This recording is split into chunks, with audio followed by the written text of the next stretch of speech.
Hello everyone, this is a video comparison between the Greenwich Tarot and the Everyday Witch Tarot, which are very similar decks.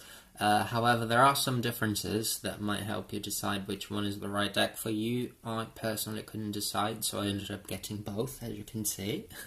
This is the Greenwich Tarot, that is the back of the cards, and this is the Everyday Witch Tarot, that is the back of the cards. So the Greenwich Tarot came out before the Everyday Witch Tarot. It came out in 2015, mid-2015, early 2016 in the UK. The Everyday Witch Tarot came out in 2017. So the first edition of the Greenwich Tarot would have come in one of those very flimsy, thin boxes, but Llewellyn now has changed all the boxes. So it'll come in a nice, sturdy cardboard box with a magnetic flip cover. The cards will nest here, and you've got this little ribbon to help you take them out. The Everyday Witch Tarot came out in late 2017, early 2018 in the UK. Again, it comes in one of those nice sturdy boxes by Llewellyn, which seems to be a standard now. Again, the magnetic flip cover. The cards will nest here, you know, the little ribbon, so it's very good, nice, good quality box, very nice.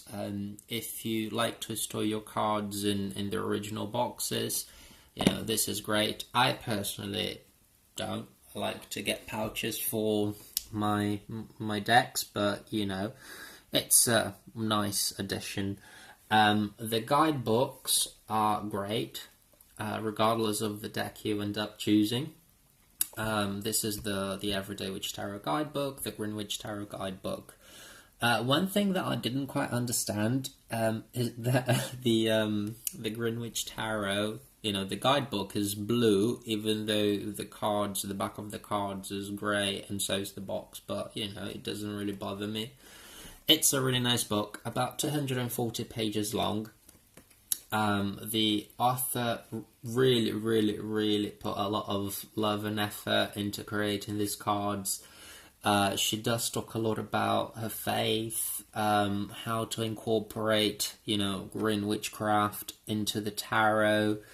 You do get a full reproduction of each card, a very nice description for each card, a space for notes as well. She doesn't really like reading reversals, and as you can see from the back of the cards, the pentagram is sort of, you know, slightly offset towards the top, which, you know, emphasizes her dislike for reversed cards, although she does add the meanings of reversed cards in the guidebook as well, so don't be put off by that.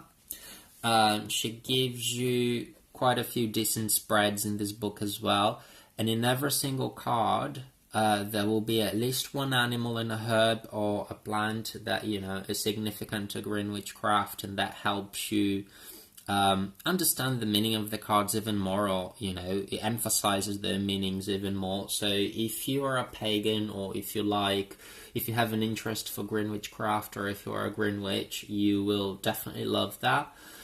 You don't have to be a witch to use these cards, because the meanings are very faithful to the traditional Rider-Waite meanings, even though the major arcana cards have been renamed. But it doesn't divert from the actual meanings, which is cool. I really like this deck. You can tell she spent a lot of time, you know, she put a lot of love and effort into creating this deck, which I really appreciate. So it's very true to the craft. It's very, you know, she created these cards with so much love, and that is one thing I really like about it. Now, the Everyday Witch Tarot is a very whimsical, sort of, you know, cartoon-like deck. The guidebook is colourful, which I really love. We've got these, you know, glossy pages. Again, you get a full reproduction of each card, and then a very nice, thorough description. Yeah, and you get it. There you go. And as you can see, you know, it's all in color, which is really nice. You also get a little space for notes, as you can see. I like the way the author explains the meaning of the cards. She sort of uses a storytelling, whimsical, childlike way of writing, which makes it very easy for you to, memorize the meanings if you are new to the tarot. Now, in this deck, she actually remains... She made sure the cards would remain as faithful to the Rider-Waite-Smith traditional deck as possible, so the names haven't been changed at all, and the illustrations are very close to the traditional Rider-Waite-Smith tarot, which is, not quite what the Greenwich tarot was intended to be as. It's not a copy of the Rider-Waite-Smith tarot. I don't like to use that word, a copy, but so you will see what I mean. I'm not sure if I'm explaining myself well, but when the Greenwich Tarot was created, the intention was, the author, Anne Murrah, intended to create a deck that would incorporate Greenwich craft and her faith into the tarot, so she added extra symbols, animals, herbs. So it's sort of like a nice marriage between the tarot and Greenwich craft, whereas in the Everyday Witch Tarot, the intention was to, Deborah Blake, that's the author, she intended to create a whimsical, sort of modern deck that would be as close to the Rider-Waite-Smith deck as possible, because let's face it, the tarot is quite old, and the Rider-Waite-Smith deck, as much as I love it, came out in the 19th century, early 20th century, correct me if I'm wrong, so you won't see people like riding horses on the streets at nights and stuff like that, so that was her goal, to sort of modernize the Rider-Waite-Smith deck. She doesn't go into too much detail about her practices, her faith, or anything like that, unlike the Greenwich Tarot. So let's have a look at the illustrations. As you can see, that is the Greenwich Tarot. The Fool is now the Green Man. The Fool remains as the Fool in the Everyday Witch Tarot. Love the illustrations in both, but, here as you can see, it is a lot more witchy, green witchy, I would say. And, a nice detail also is that the Green Man has always been attributed to the Fool card. So, people that have studied the tarot in depth would know that. And that, to me, is a big selling point, because it proves that the author really cares about her work in general. And she has a very, very good knowledge of the tarot. So the Magician remains the magician in the Everyday Witch Tarot. It becomes the Witch in the Greenwich Tarot. As you can see, in the Greenwich Tarot, there is at least a plant or a tree or a herb and at least one animal, which supposedly would emphasize the meaning of the cards. I think that is a very nice little touch, especially if you're interested in Greenwich craft. The High Priestess, as you can see, the Everyday Witch Tarot is a bit more modernized. Both decks are whimsical, I would say. However, the Greenwich Tarot is a little bit more grown up and true to the craft, whereas the Everyday Witch Tarot is more of a fun deck, sort of cartoony. Like I said, the author doesn't really go into too much detail about her practices. I really, really love the Emperor in the Greenwich Tarot. I think the illustration is breathtakingly beautiful.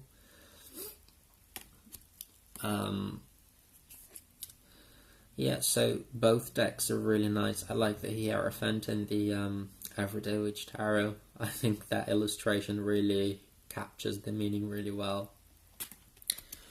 Now, which deck do I prefer? Again, that is a very hard... it's very hard for me to say. I like both, and that's why I ended up getting both. I think, you get more content with the Greenwich Tarot, because not only does the author teach you, how to read cards, you get some nice spreads in the book as well. The illustrations are beautiful, so, you don't have to be a witch to read the Greenwich Tarot. But if you do have an interest in Greenwich craft, I think it gives you a very good foundation. She gives you so many different herbs, animals. She gives you some spells as well, so it's quite nice for that reason. whereas the Everyday Witch Tarot is purely a tarot deck, supposed to be, you know, whimsical and fun and make you smile, which it does, and I love the illustrations, and that is why I got this deck, but it doesn't go into too much detail about witchcraft or anything like that. The author does give you, I think, two or three spells to cast with the cards, but, you know, they are meant to help you with reading the cards and then cleansing them, but nothing really, you know, to do with manifestation or anything like that. But both decks are very beautiful. I think if I had to pick one, you know, I wouldn't be able to decide, and that's why I ended up getting both. The Greenwich Tarot, though, like I said, it is very whimsical and it's very gentle, but it's not too whimsical to the point that you can't take the card seriously. It is, though, a lot more gentle than the Everyday Witch Tarot, so it is a very gentle deck. So cards like, you know, Death or the Devil, they won't be as scary, as you can see. You know, in the Everyday Witch Tarot, you've got the Devil tempting little kids, which is sort of, you know, whimsical and childlike, but you still get the negative aspect of the Devil card, whereas in the Greenwich Tarot, you've got nature. So this deck is a lot gentler. You won't get the, you know, those scary images, so to speak, that you would get with the traditional tarot deck. I love this star in the Greenwich Tarot. I think it's just beautiful. Very, very beautiful. The Moon.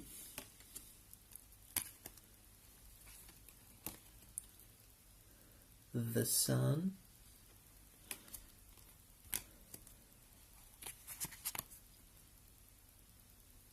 Judgment.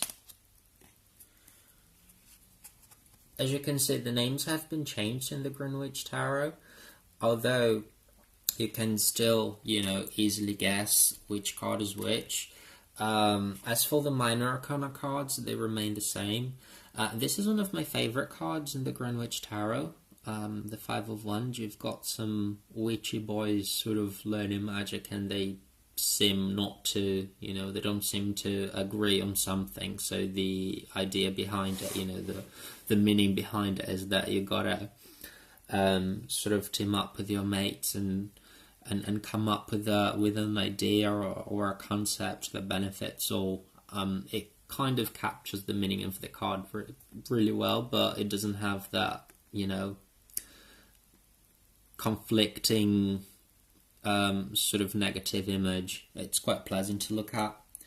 This is the Seven of Pentacles in the Everyday Witch Tarot, which I absolutely love. One thing that I like about this deck is that you get a little cat in every single card, and the cat is not just you know, a figure in the card. It actually participates. So as you can see, as sort of playing with the pentacle with his little paw.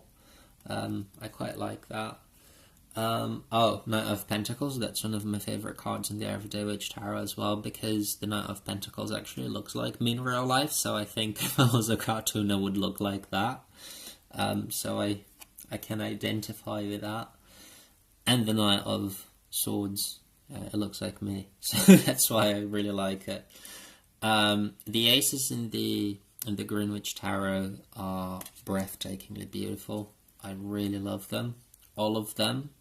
You know, and as you can see, you get a little animal and at least one herb or a plant with every single card, you know, so you can really tell that the author really did a good job, and she really cares about her practice. She's very passionate about green witchcraft and the tarot as well, so I think she managed to really incorporate green witchcraft into the tarot really well, and that is why this deck is still a best-selling deck, even though it's been like, I don't know, 4 years since it was released.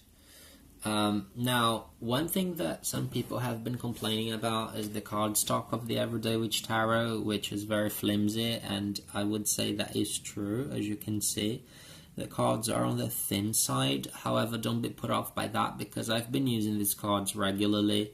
They do have a glossy finish, as you can see. I don't know if you can see that well. in the video because my camera is not great. I do apologize, but they are quite durable. You know, just because they are flimsy does not mean that they are bad quality. I wish though they had a better card stock, even if the book didn't happen to be in full color. You know, if it was black and white, that wouldn't bother me, but I wish the cards were a bit sturdier. However, they're not bad quality at all. The Greenwich Tarot, again, it's on the thin side, but it's a bit thicker than the Everyday Witch Tarot, so the card stock is a bit better in the Greenwich Tarot. You probably can't tell the difference here, but you know, in real life, if you touch the cards, you know, if you shuffle them, you would see what I'm talking about. They're less glossy though, so they are glossy, but they sort of have a slightly, you know, matte coating. I don't know. They just feel a bit different. Exactly the same size, because again, that seems to be a standard for Llewellyn. Both decks are really nice. If you want a witch themed deck that is whimsical, fun, and will make you smile, I would say the Everyday Witch Tarot is the deck for you, because the images are very whimsical, they are fun, they are childlike. It's sort of like looking at a comic book. I really like them, but the author doesn't go into any detail regarding her practice, her faith, or anything like that. This is it's a very faithful edition of the Rider-Waite-Smith Tarot, but with a witch flair, if that makes sense, and sort of modernized as well. As you can see, the Chariot. I like this card. She's riding a motorbike. Because, you know, nowadays you won't see people riding sphinxes, chariots, or carriages, or horses anymore. So I would say it's a witchy modern version of the Rider-Waite-Smith Tarot. The Greenwich Tarot, on the other hand, is whimsical, is gentler than the Everyday Witch Tarot, but it's not too whimsical to the point that you can't take the card seriously. It still reads really well, but the more negative aspects of the cards seem to have been muffled a little bit, which, you know, doesn't really bother me, to be honest, but, you know, especially if you're more on the sensitive side, or if you're reading for people who perhaps would get scared if they saw a Ten of Swords, for example. You know, this deck is nice, but it is a bit more grown up than the Everyday Witch Tarot, and it is a little bit more serious. That is the Ten of Swords, Ten of Athames in this deck. So it is a nice deck, very true to the craft. The author did put a lot of love into creating this deck, as you can see. You know, you do get an animal, a plant, a herb. So yeah, it's great. If you have an interest in paganism, or if you are a pagan, this deck will definitely speak with you. Even if you're not a pagan, you can still read with this deck. You know, the meanings, like I said, they do still remain very faithful to the Rider-Waite-Smith meanings. As you can see, the Nine of Swords, you know, you still get the idea, you know, the feel that you would get with a traditional Rider-Waite-Smith deck. I like this one, Ten of Cups.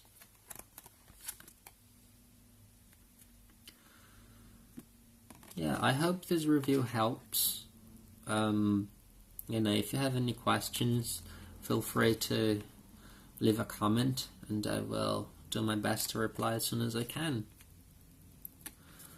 So, thank you for watching. And yeah, I wish you have a good day. Bye.